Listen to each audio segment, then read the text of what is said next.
Cardiac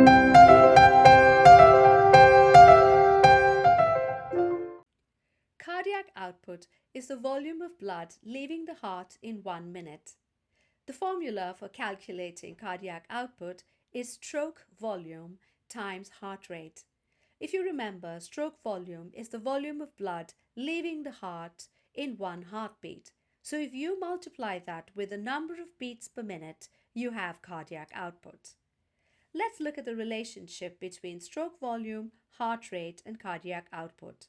When stroke volume increases, cardiac output also increases. When heart rate increases, the cardiac output also increases.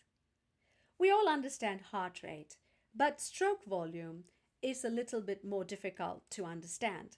There are three factors that affect stroke volume.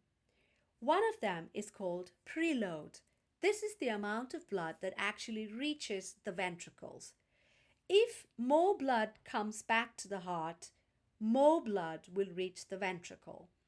We call this venous return. So preload is determined by venous return. When you exercise, more blood returns via the superior and inferior vena cava into the right atrium and therefore into the right ventricle. Same thing on the left side. More blood comes back to the ventricles. So when preload increases, stroke volume increases as well. And when preload decreases, stroke volume decreases as well. The next factor is contractility.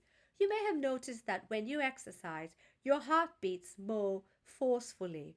This force of contraction, when it increases, forces more blood out of the heart or out of the ventricles during each heartbeat. So the greater the force of contraction of the heart, the greater the stroke volume. The third factor that affects stroke volume actually lowers stroke volume. It has a negative effect, and that is afterload. Afterload is not an issue for most people. For most healthy people, afterload is not an issue. However, in some people who have high blood pressure in their great arteries, then this pressure does not allow the ventricles to pump the blood out as efficiently, and so it has a negative effect on stroke volume. Let's apply this to a real world situation. How does exercise increase cardiac output? This is important because exercise increases the oxygen demands of your body. So let's look at this step by step. When you exercise, your joints and muscles become aware that there has been some kind of movement. This movement is actually picked up by very specific receptors called proprioceptors. The proprioceptors pick up your activity and they become stimulated, and they in turn activate the medulla oblongata. The medulla oblongata in turn activates the sympathetic nervous system. If you remember, the sympathetic nervous system is always turned on when you exercise or when you are in some type of emergency situation. The sympathetic nervous system has an effect on the heart. As we know, the heart beats faster. So let's take a look at that. It has two effects, the sympathetic nervous system. It makes the heart beat faster, and it also makes the heart beat more forcefully. So when the heart rate goes up, it automatically increases cardiac output. So we have those up arrows. Heart rate goes up and cardiac output goes up. What about the force of contraction? So the sympathetic nervous system also makes the contractility go up. So when contractility goes up, it increases the stroke volume. So stroke volume increases as well. As we know, when stroke volume increases, cardiac output also increases. There's yet another way that exercise can increase cardiac output, and that is via venous return.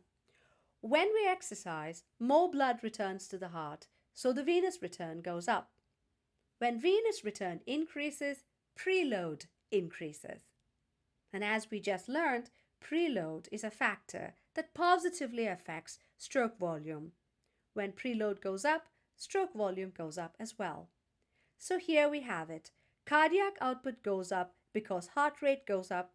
Cardiac output goes up because stroke volume goes up. And exercise increases all of these. The stroke volume must be equal on both sides of the heart.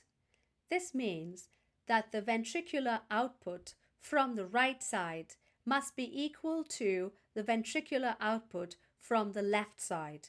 Usually, stroke volume in a normal situation is 70 milliliters. So it has to be equal on both sides.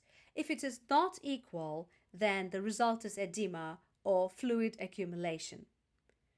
So we need to remember this. Stroke volume cannot be unequal.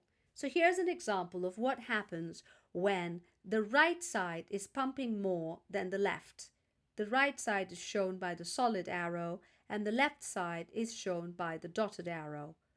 If the stroke volume on the right side of the heart is greater than stroke volume on the left, then the blood that's being pumped to the lungs from the right side is much more, and so fluid accumulates in the lungs, causing pulmonary edema. The cause for this might be that the left side of the heart is damaged. So there you see the pink cross there shows you the damaged left side. The opposite is true for systemic edema. So let's see, when the left side pumps more than the right side, then the result is systemic edema. Remember, the left side is pumping to the body, so the edema ends up in the body.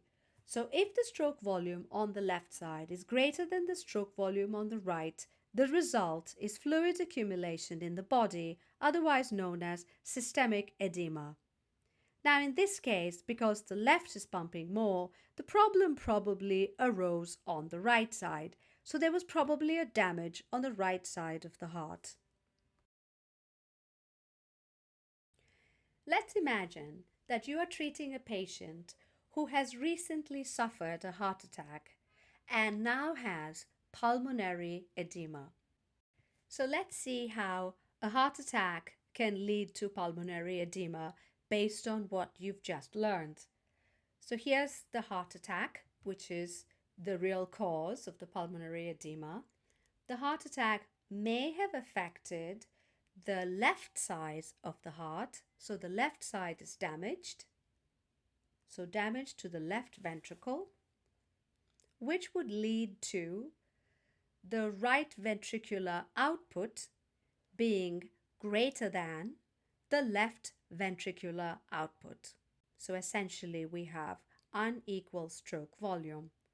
When the right ventricular output is greater than the left ventricular output, fluid accumulates in the lungs, which is basically pulmonary edema.